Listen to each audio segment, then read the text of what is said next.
hey, how are you? Great to hear. Yeah, come in. Make yourself comfortable. Like a drink? Sure. There you go. Welcome to the Tech Lounge. Shall we begin? Now, occasionally I get out of the Tech Lounge and go and speak to people at events and conferences. And today I am going to feature two older interviews. Any of you who've been listening to the show for a little while and will remember the old name, the old format. They might have been recorded then. There's going to be obviously a period of transition. And these are two interviews from KubeCon earlier in the year. One is with Leonard, who is a part of the CNCF Sustainability Working Group. We had a really interesting conversation about sustainability and cloud native. And the second is with Dedy from Codium AI. That was recorded on the floor at KubeCon. So not quite as quiet and intimate, but I hope you enjoy the interviews. Before we begin, there's just a few people at the door who've got some things they want to tell you. Then we can get stuck in. If you'd rather not hear these interruptions, then please support the show. You can find details in the episode and show notes. Leonard, we missed each other at KubeCon, and you are the chair. I've spoken to a few people from this tag, but you are the chair of the Environmental Sustainability tag at CNCF. Now, we should probably, I did cover this when I spoke with others, but we should probably quickly unpack what a tag is before we go any further. Yeah. I think. Yeah, that's I think like very important piece of the puzzle to understand kind of our contributions. Actually, there are like two other chairs as well. So we have three people. So a tag stands for Technical Advisory Group. So it's an extension of the Technical Oversight Committee. So that the CNCF and the Linux Foundation, to manage all these projects, they have like quite a bit of like different groups and teams and domains. So it's if you're like starting sort of to try to understand like how it all works together, it's kind of complicated at first. But in the CNCF, it basically, so we have like the governing board, which manages like the money and the funds and things like this. We have the Technical Oversight Committee, which manages, okay, what are the projects in the foundation and which projects move levels. And because then there's also CNCF staff and recently a technical advisory board, which is just like end users, giving them like a little bit more influence, adopters, end users, especially when it comes like to reference architectures and things like this. And because the landscape in the CNCF grew a lot, so we started out, I think like with 6 projects or something. Now we have like, I don't know, I need to check, like over 170 projects, maybe 180 even. So because of this, it's obviously getting a little bit more challenging to navigate the space. And a couple of years ago, we started having these extensions called technical advisory groups, which are responsible for certain domains. So you also have like a tag security or tag storage, tag network, runtime, and so on. And we are the youngest tag, 2 years old, about environmental sustainability. And yes. Okay. So I've covered this a little bit in the past. I spoke with, I think, Max at the Open Summit last year. I believe I hope I haven't made a mistake there. He's also in the tag, yeah? Yes. He's also in the tag, yeah. But you have a lot of sort of practical talks around the subject, which is something I am quite a fan of myself. And you have actually you have a whole bunch of things from March the 20th, but which I guess were all sort of related to KubeCon. But you have 2 topics in particular that I was interested in speaking to you more about. And one is the kind of the overall thing. So you have like a landscape of energy management tools for cloud projects. I guess without going into just a lengthy reeling off of all the options, what is the kind of the general ways that people can measure cloud impact at the moment? Right. So at the end, so when you think about sustainability, it is like a whole bunch of things, right? It's not just energy or CPU or things like this, right? It's like a whole lot of things. And the tag just focuses on the environmental side of things when it comes to resources. So we are not too concerned about like social aspects, which are very important, but we are focusing on the technical aspects of the environmental aspects. So basically, if you have like this giant diagram of topics which are in sustainability, we kind of narrow it down quite a bit. Yeah. And if we want to like make like the first steps into this field, we focus a lot on energy. And later on, maybe also on resources, and maybe at some point also natural resources are also interesting to us. But for now, it's about energy. And so if you want to make like any decisions, you need to have like some sort of metric, right? Yeah. You need to have like some kind of idea what you're making decisions about. So that's why like a lot of efforts are around observability and getting like an idea of, okay, what is our energy footprint, and in extension, what are the emissions caused by consuming this energy? So if you start looking into energy in the cloud, so there's so we have like a lot of resources, right? We have like distributed systems, a lot of machines, and at the end, you can like accumulate from all those machines the processes and kind of map it to the energy consumption.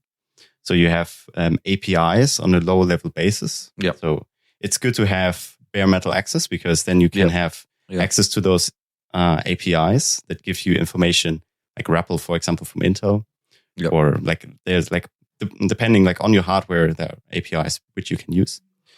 And then you can accumulate all of this, map it to processes, so you have not just like the total per machine, but actually have like a little bit more like a better understanding. Okay, this process consumes X amount of energy, and at the end, this is then converted to emissions.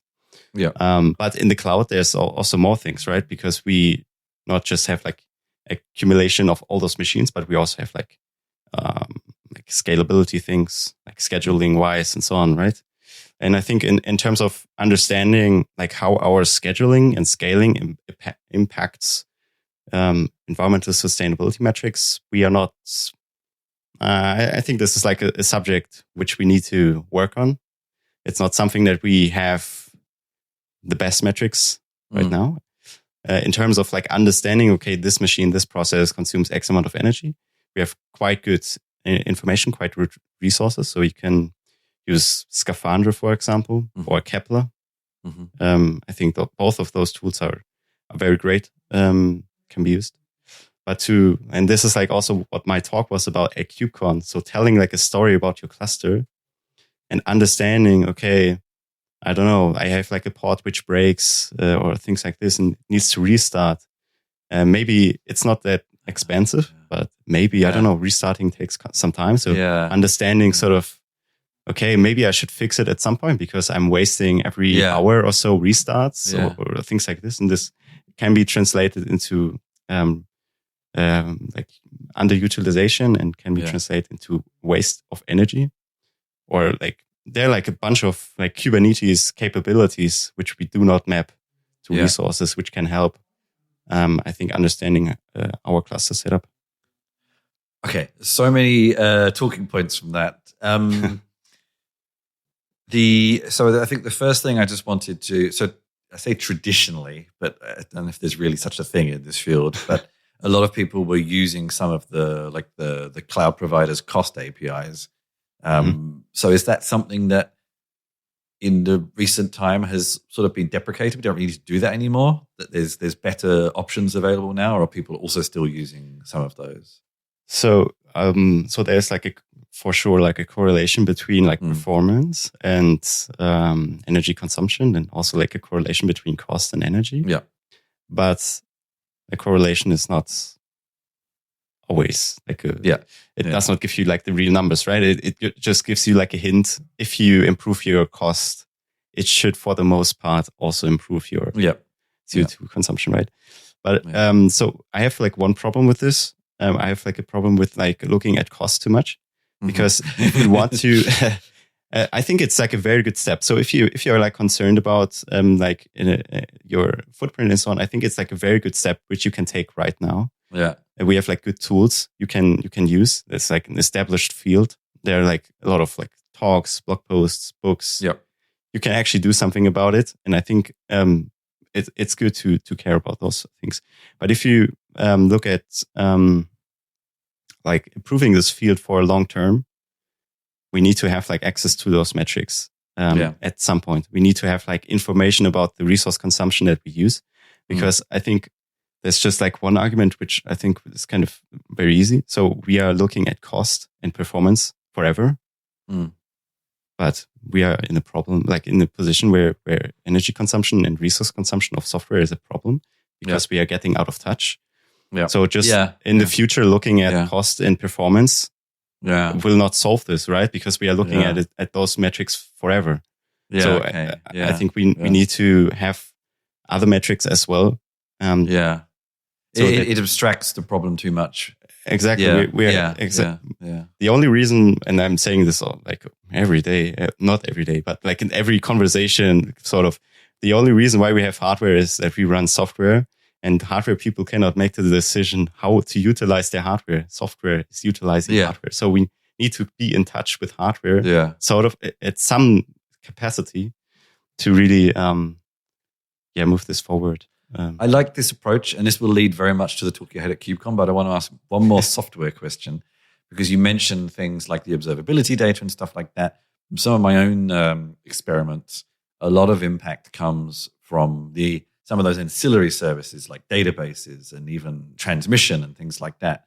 How many of the tools you've looked at recently will also allow you to monitor those? Or is it a case of also, if you have access, installing them on those ancillary services?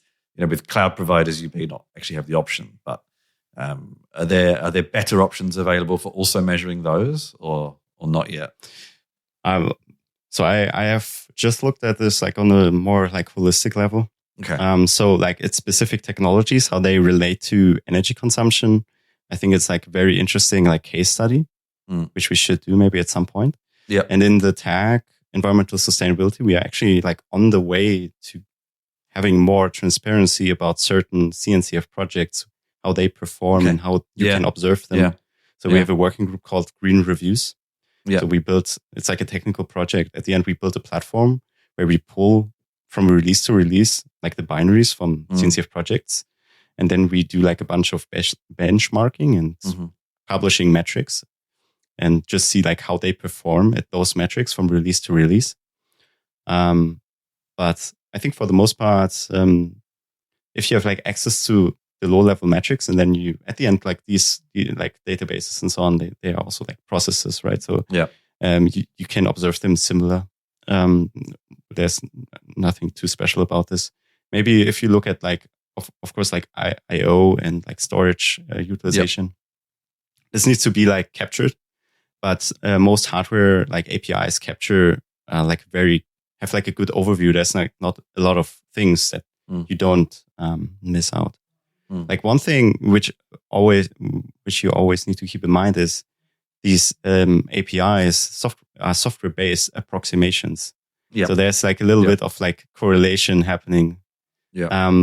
But these are quite good for the most part. So if you use like these low-level APIs and you don't have like a hardware meter, you don't have like a thing between your PSU and the power outlet, this gives you like the exact numbers. Yeah. These software metrics are correlations, or like they have like a small error margin. But for the most part, this is like negligible, right? This was interesting. This wasn't a talk at KubeCon. This was actually a talk from FOSDEM earlier in the year from one of the engineers on the Firefox profiler. Firstly, because he actually went into detail about how they got all those CPU process metrics and how each platform had its own advantages and disadvantages, and they weren't really the ones you were expecting from each platform. But also he did a lot of demos of him using power meters. Yeah. I mean, like when it comes to GPUs, I was reading a paper which came out this month in March this year. And there was like sometimes an error margin of NVIDIA GPUs of 5%. So, which is, I think, a lot. But yeah, that's quite high. For Intel chips or like AMD and things like this, these numbers are, from what I've seen, pretty accurate. So, yeah. Okay. So your talk at KubeCon it's actually something I think I wrote down after an event last year where I wrote down what was the impact of using, how useful would eBPF be for these metrics? And that's exactly what your talk was about. So pretty much. eBPF, again, this is something I've covered on the show before. But maybe very, very, very quickly, let's just explain what E in brackets BPF is, and then what got you to thinking around its function in terms of energy consumption. Right. So I'm like a disclaimer. I'm not like an eBPF expert. Oh no, don't worry. I don't think there are like a lot of other people in the community who are like really experts. Yep. What I was interested, this was actually for me like an afterthought, because I was just looking at, okay, we have like an observability, not like a problem, but like a challenge, so to say, right? We need to solve this. We need a lot more metrics. And I thought like there's like a bunch of talks about eBPF. eBPF needs or should be of some help. So I was just curious and finding out how this could maybe help us out. And moving past these challenges. So what I've learned in the last months looking at eBPF from time to time was it does not help us with getting the energy metrics, but it helps us understanding the energy metrics. Okay. So we have these APIs, RAPL and so on, which I talked about, which we should use also in the future. But those metrics do not tell us does not give us like a good understanding, like how this the processes, how does the process affect the energy consumption, right? So because the energy consumption is like a total, you cannot break it down evenly, right? So you can use eBPF because eBPF gives you utilization and it gives you, like processes are starting and so on. You receive packages. You can dip into all those metrics and then map it to, at the end, you have like a better overview how your machine is getting utilized and how basically all this utilization comes together, and then you can break it down into energy consumption. So especially also when it comes to network, I think this is like for us right now, like a big part which we do not observe. But it's like I think one of the that you cause a lot of traffic and that you use all this infrastructure. I think that's something that we need to take a look at. And networking and observability of networking is something that we do with eBPF for some time. So having this information and then just mapping it back to the energy consumption and to also finding out like how many stops do you have sort of like in the internet to reach your destination, so to say, and all of things. So eBPF does not help us to get the information about energy consumption, but it helps us, or it can help us to make sort of sense of it and tell a story. And the Kepler project already uses eBPF. They use eBPF to break down exactly what I just mentioned. That they're breaking the total footprint energy consumption down into pods and processes. They could go like a step further, like in terms of networking and telling like a story, sort of about the deployment. And so I think we are already on the way. We are already utilizing eBPF in this space. Are you aware of any efforts in that community to look into that, or in the Kepler project? Or no, I guess Kepler is more focused on the environmental side of things. eBPF is more broad, so I guess probably more on the eBPF side. I think not directly. I think there's like a bunch of like use cases which you can power by eBPF, So if they implement, like if they add support for certain, I don't know, like events and things like this, then it triggers like a whole bunch of use cases which can then be implemented. So I've talked to them and they are like aware of the space and they're also interested, but it's not like its own thing, right? You have like, when you visit the eBPF website, you have like these 4 pillars. Yeah. Or was it like security, networking, and like 2 other things?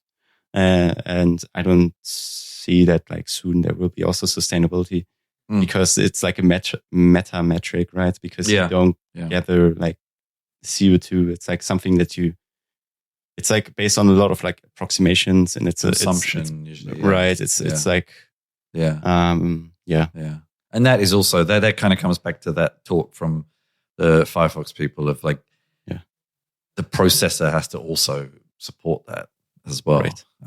And on servers probably more likely than not, but there's also all these layers of abstraction sometimes as well. Exactly. Yeah. Very few people are really actually doing bare metal anymore. Yeah. I mean, that's good, right? That's good. I don't know. Hard to say, isn't it? I mean, if we need to do like everything all over again with every project, that would be terrible, right? If we cannot use any libraries and if we need to, I don't know. There's plenty of people who enjoy this, but that's. I mean, definitely. Yeah. So what took you to this path? Because as far as I can tell, you are still. I'm still a student. Yeah. Still a student, yeah. So what are you studying, and what took you down this path? I suppose I'm studying computer science, and makes sense. I'm writing my thesis actually right now, my master thesis. Okay. So my journey, I started working in the cloud field. Mm-hmm. So I don't know, like 3rd semester bachelor, I started working in cloud, and then after 2 years working with AWS, I thought I should, I don't know, like have like a wider. I was just curious about different technologies. Then I was like introducing to Kubernetes, joined like a different company, and with Kubernetes you cannot just get passed by open source, right? It's like such a fundamental part how the project works. So if you're curious about Kubernetes, at some point you will notice the CNCF and you will notice like all those different projects. I hope so. Anyway. So then and then I was just like curious, how is it possible that like an open source community can develop like a tool as complicated and sophisticated as Kubernetes? Like how is it possible? So I was like on the technical side interested in terms of like the ecosystem it generates, but also like on the organizational side, how is it possible that you can have like so many contributors around the world working on this goal and working like on the side? So I joined the Kubernetes release team, and I kind of contributed there for, I don't know, like 2 years or so. Yeah. And at some point I was also the release lead for Kubernetes. Wow. 126. Yeah. It was the best release. I'm sure it was the best release, definitely the best logo. So basically in SIG release, there's like a path, sort of like the barrier of entry is kind of low. You need to apply. So if you get in the team, you're a little bit lucky, I would say, because we have a lot of applicants. But the sort of like obligations you need to fulfill being part of the team is at the start relatively low. And it depends like on your own engagement, how you would like to shape it out in the future. And then you can move sort of from shadow to lead, to lead shadow to release lead. And after that, there's not another role. So there's like, so if you're asking yourself, okay, where should I go now? Because I enjoyed it so much, but should I do it all over again, or should I do something else? And I thought about this, and then I just saw like a need of environmental sustainability in the community, that we do not really talk about this too much. Yeah. We don't have like a proper like hub. So if somebody is interested in energy and cloud native, like where should they go? There's not like a community group. So we just started a community group, which was quite a bit of a pain, to be honest. Yeah. And starting these things take like a lot of energy, a lot of meetings. But I think if I look at this, and I also talk with some of the contributors of the TAG in Paris, like if you look like the last 2 years and all those struggles which you had like in the beginning, and you kind of reflect on this where you are right now. I think it's like very worth it to put in all this effort in this space. So yeah, I think like open source is a great way to improve wherever you want to go. So because you can have contributions code wise, you can have it documentation wise, you can organize meetings, you can do like just normal code contributions, right? So there's like a lot of things you can do. So if you would like to improve as an engineer, I think open source can give you definitely like a chance to grow as a developer or as a leader or whatever you would like to do. Yeah. And I think this was always like super compelling to me.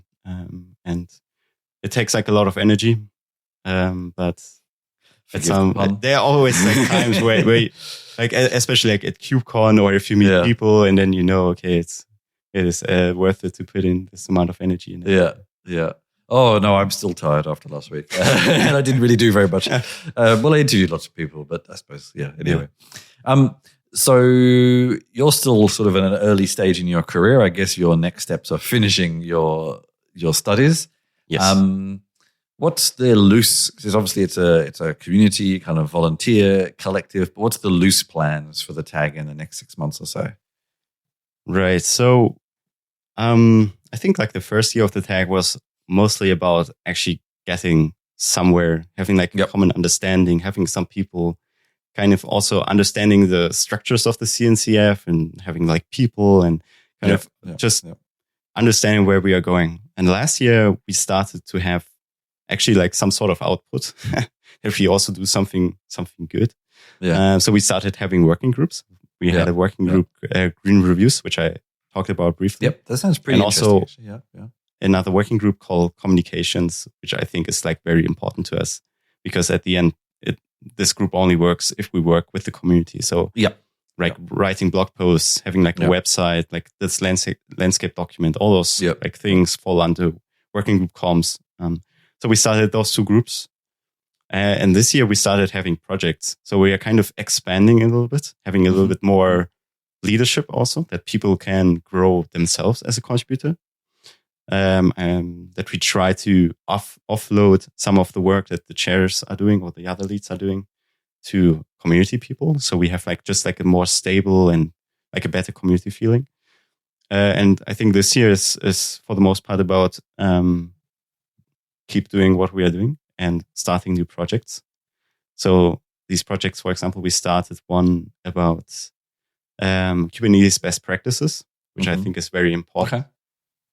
So we have 2 people to lead this. And we started also one about user stories, which is sort of like in the forming state.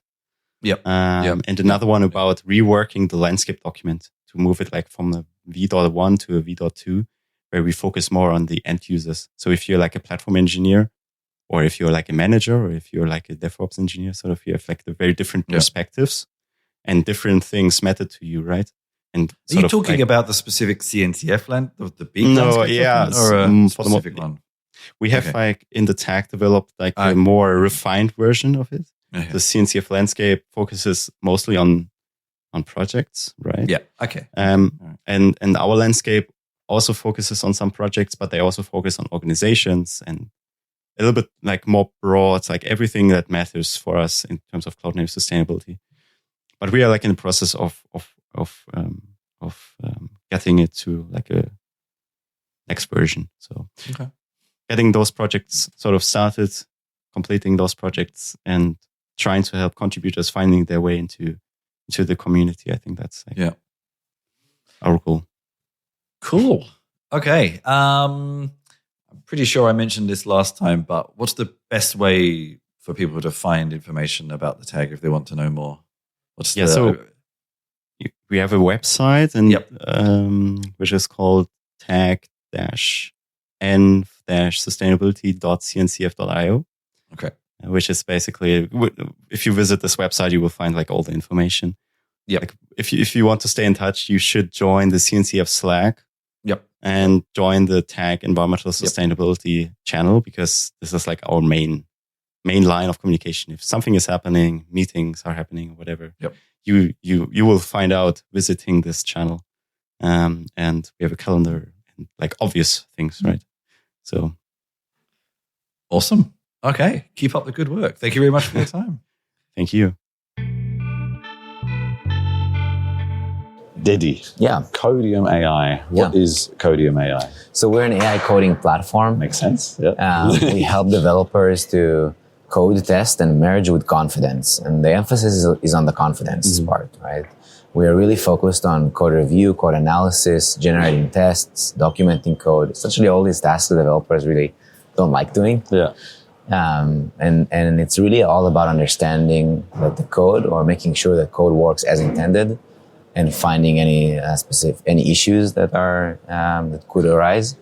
And we do that through two main tools that we provide. We have an IDE plugin that plugs into your VS Code or JetBrains IDEs. And then we have a Git plugin that connects directly to your Git interface, and that's across a wide variety of Git providers also. It's also kind of something that differentiates us. Like the Git plugin is quite advanced, really helps with code reviews, helps both the reviewer and the developer that submitted the PR to review the PR, to enhance the PR, to find any issues, to automate a lot of processes around the code review as well. And then, so that's in a nutshell. And I mean, the company is officially called Codium AI. Yeah. Which might give away the answer to the next question. But so you have the plugins, you have plugins for different platforms. What is happening behind the scenes to give developers this confidence? Yeah. So, when you work with LLMs or generally with AI models, like it's all about what data you feed them and how you feed that data and how you iterate on that. So we make it simple for developers to, we collect the right data from their environment, the right code to feed into these models. And that includes also static analysis of the environment. It includes parsing the code. It also includes kind of working with the LLMs in a process that we call flow engineering. So basically we call the LLM, it reflects on the request, it returns an answer. Based on the outcome, it might do another process, another iteration. It's essentially kind of, it used to be called kind of chain of thought. So that we do. Flow engineering kind of takes it to the next level, where there is also intermediate steps and loops. But that's essentially what it is. It's about kind of helping the developers right where they are to bring the model, the right data, pre-process it, do a series of calls that happen behind the scene to the model, and then also some post-processing beyond that, so that we only get the high-quality results back to the developers. And from the model perspective, how much of it is the code that the developer and the team is working on versus general code from elsewhere? What's the balance there? In terms of like the code that the model trained on, you mean? Or so the model can be used, we can use GPT-4 also. So it doesn't need to be a model that is trained on your code. So it's a general purpose, like a high-end model. But we feed it with the right context, with techniques of bringing in the right data, including retrieval augmented generation, right? That is also key in this type of use case. It's not that simple to do for code. But we also have a fine-tuned version of our own model. And that enables mostly the use cases of self-hosting. So when the customer wants to deploy it in their environment and does not want it to go outside, then we can also support that. Also, I guess a degree of, for those customers who want more control over where their information is going, or don't want a risk of their code being corrupted is maybe too strong a word, but from external sources, that kind of thing. Are there sort of controls for the level of external in and out that a customer might want? Yeah, the biggest concern, I would say, that folks are worried that their code will leak outside the organization. It either will find its way into a training set of a model and then somehow can get repeated by the model in other use cases. I actually think it's especially in our case, where it's the majority of the focus of our tools are around code review, enhancing code, improving code, testing code. So there's a much lesser risk for that because we're taking the code and we're improving, we're enhancing it. For our use cases, it's generally less of an issue. Yeah. But we also offer code generation, right? Okay. So it is more of a concern for organizations there. Having said that, like the models that we leverage, like so for example, when we leverage OpenAI, we have a zero data retention agreement with them. Okay. So they don't save the data at all. So when we send them, we only get inference from OpenAI. Okay? So it's like an inference provider for us. So we send code, we get inference, the code gets deleted right away. So it would not, like it's an official agreement that we have with them, right? It would not find its way into the training data set. But we understand there are still organizations that would not, like it's not still good enough for them, right? And it's not like when we talk to, we have a Fortune 10 now that we're working with that, no, it has to be in their environment. There's nothing you can do about it. Yeah. From the user perspective, you talked about code generation there. Say I've got it loaded in my my VS Code. I have tried Copilot, and of course there's a bunch of other alternatives as well. But if I'm using Codium, what's the experience? I want to generate tests. I want to generate documentation, etc., etc. What's the experience? What do I do? I think one thing we are really trying to do is to create a dedicated user experience per task. Okay.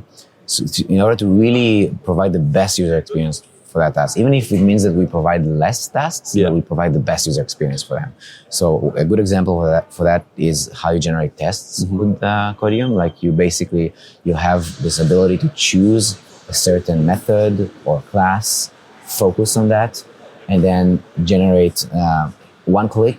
You will start getting tests, and then you'll be able to see all your different code behaviors that are built as a hierarchy. So you can see like all the happy path and edge cases, and then drill down into a happy path. And this is how it works well with like the Git and CI plugins, I guess, in that you can generate them and then run them immediately to see if they're actually useful or not. Is that the kind of the flow there, or? It actually, that's independent of the CI. So you generate the test and you can actually run them right directly in the IDE. For sure. I mean, inside the Codium interface, right?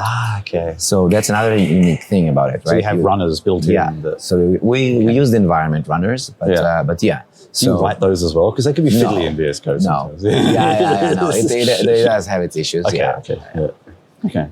But yeah, so then you can run the test right away. If they fail, we have a reflection process that can auto fix them.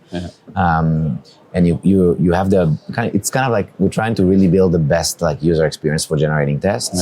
And then also for the more of like code review related commands, it's also a very specific user experience for that. So you write like a / improve command, and you can focus on a specific code component, maybe a function or a method or a class, and then you'll get a list of very focused suggestions that are categorized by different categories like security, best practices, performance, and then you can pick and choose what you want to apply.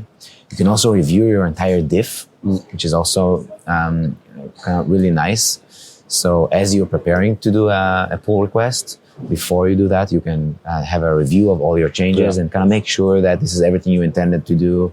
And if there's any issues that you may have missed, maybe you forgot some hard-coded API key somewhere or something like that, you can right away get that fixed before you do the pull request.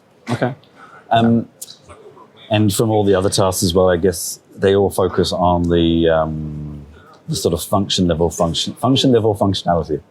That if I wanted to generate documentation, it's mostly like the method signature type stuff. It's not, and it's kind of more like reference documentation than end user documentation. Yeah. Or yes, like we do provide like for example, in a Git plugin, you can we update the change log automatically, so we can. This is something I noticed with some of these tools. It's kind of they give you that reference documentation, so there's still a space for humans because just. My analogy is always, it can tell you, this is a hammer, these are bits of metal, this is some dead tree. It doesn't tell you how to build something from wood, There's still needed to understand how these functional parts fit together. Yeah, we are thinking to potentially like do more, like take it to the next level where, like say there's a new pull request, and based on the contents to update the documentation, Existing. like Yeah, to okay, update the documentation, yeah. like the README. Yeah.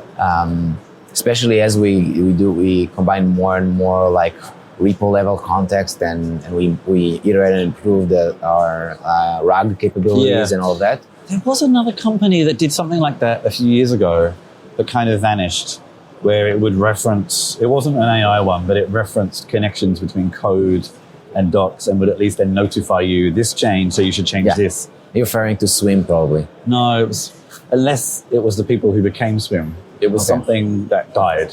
Okay. And Swim's doing relatively well, so it wasn't Swim. They're also Israeli, aren't they? Yeah. Yeah. It's, and maybe it's the same people. I'm not sure. Yeah. I'd have to go back and look, but okay.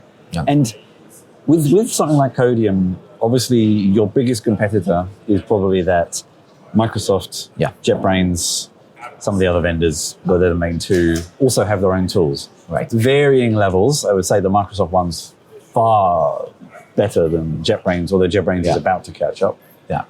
How do you compete with that? Yeah. You know, it's like the Apple problem. The Yeah. inbuilt tool that just comes with it is always the hardest thing to compete with.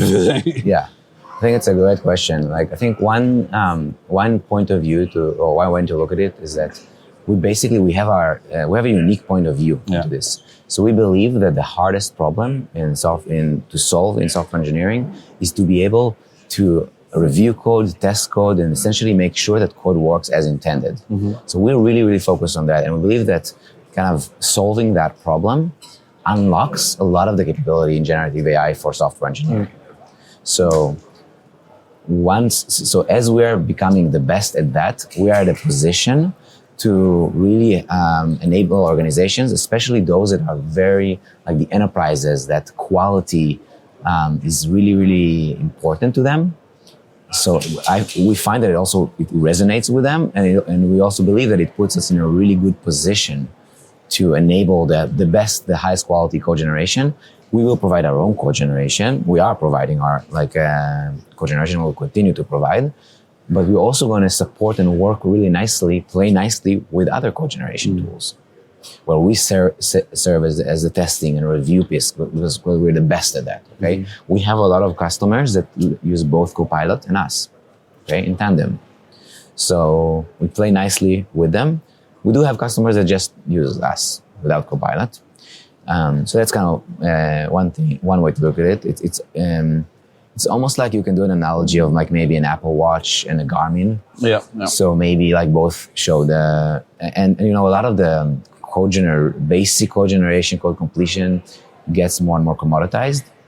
So you can say that, like, maybe you can think about it like that like both show you both the Garmin and the Apple show you the time. Maybe both measure your pulse.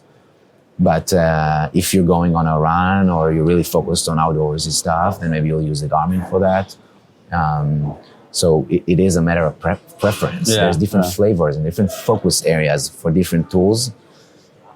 So that's one way to look at it. Yeah. And then I might add one more piece to it, is that one thing that we are really focused on is being agnostic to the customer's environment. So, for example, our Git plugin supports GitHub, supports GitLab, supports Bitbucket, supports Azure DevOps, supports like a bunch of different providers. And we do see, so first of all, there are the customers, many customers that, they use different IDEs and then they use GitLab.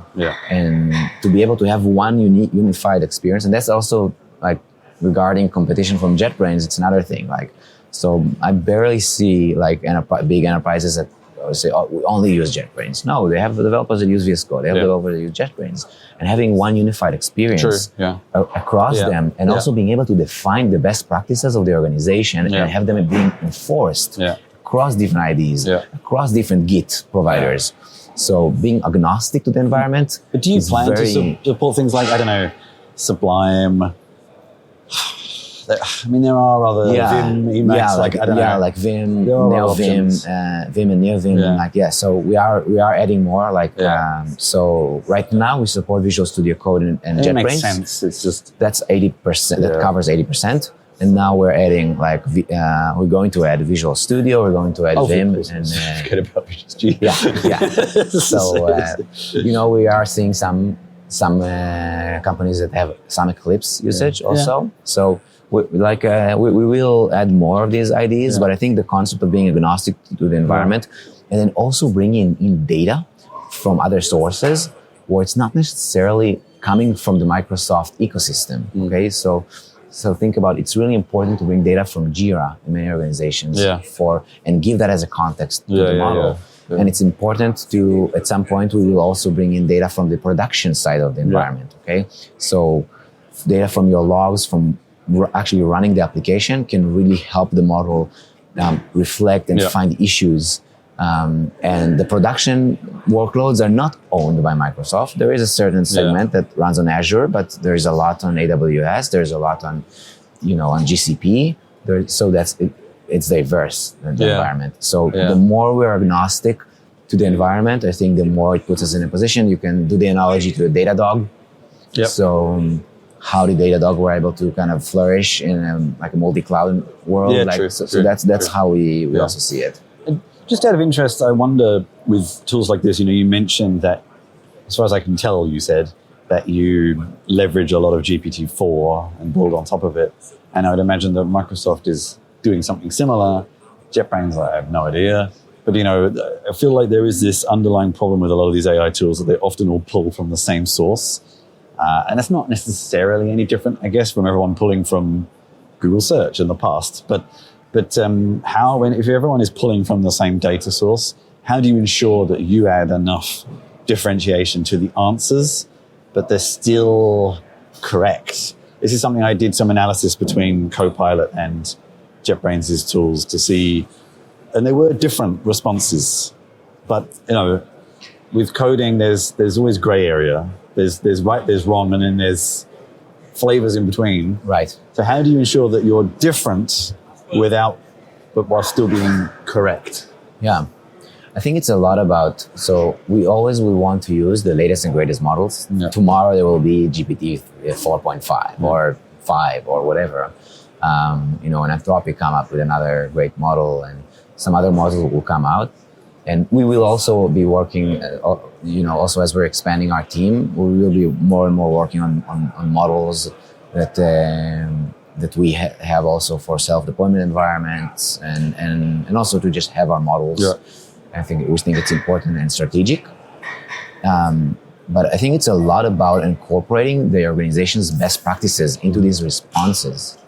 That's where that's the crucial part. Yeah. Okay. Yeah. So we're working with a Fortune 50 right now, and basically, the key part that they want to nail is how we make sure that the suggestions that when a developer asks a free text question in the chat, how do they make sure that the answer will actually take into account the best practices from their their predefined best practices, and maybe there are other repos. Other repos that define how to use different components inside their environment. Yeah. I think that's the organization, the companies that will solve this use case the best, will really flourish, I believe, and we're really focused on that. Okay, I think we're about to have a coffee break, so let's ask one more question before it gets even louder. KubeCon EU in a year.